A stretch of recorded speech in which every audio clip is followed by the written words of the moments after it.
for this? Are you down for this? If you're in the mood, we can take it to the moon. Just like a movie scene, table for two. No need to be. Assalamualaikum warahmatullahi wabarakatuh. Kami dari kelompok 2 akan menjelaskan singkat video tentang dampak perubahan iklim, penyebab perubahan iklim, dan cara mencegahnya.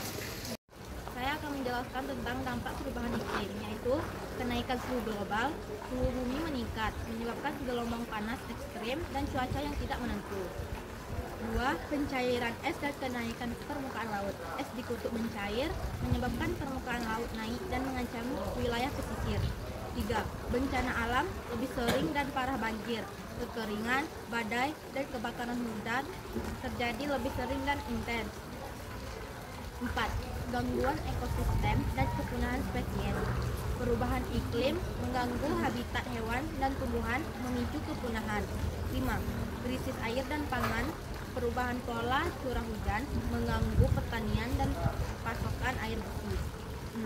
Dampak kesehatan, meningkatkan risiko penyakit menular, gangguan pernapasan, dan kekurangan gizi. Saya akan menjelaskan tentang perubahan iklim. 1. Emisi gas rumah kaca atau GRK. Gas seperti karbon dioksida, CO2, metana, CH4, dan dinitrogen oksida menerapkan panas di atmosfer. 2. Pembakaran bahan bakar fosil, batu bara, minyak bumi, dan gas alam dibakar untuk energi listrik, kendaraan, dan industri.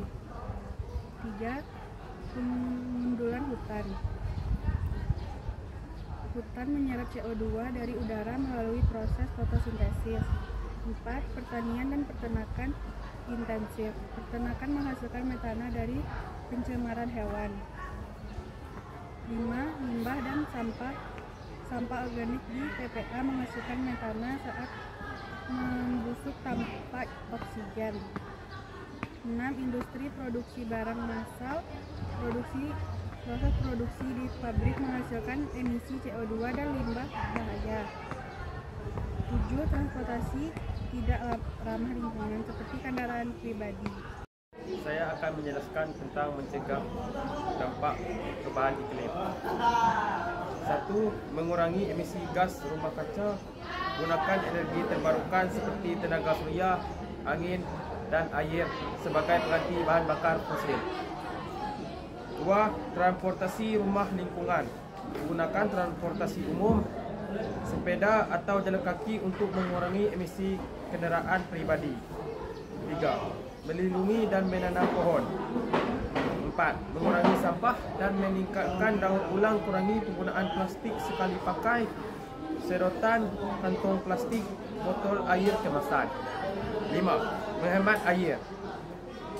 Gunakan air secara bijak, tutup keran saat tidak digunakan. 6. Pola konsumsi berkelanjutan.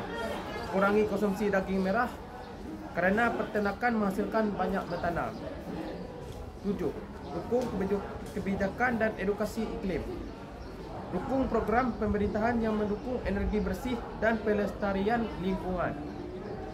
8. Bangun gaya hidup ramah lingkungan. Gunakan tas belanja kain, botol minum isi ulang, dan alat makan sendiri.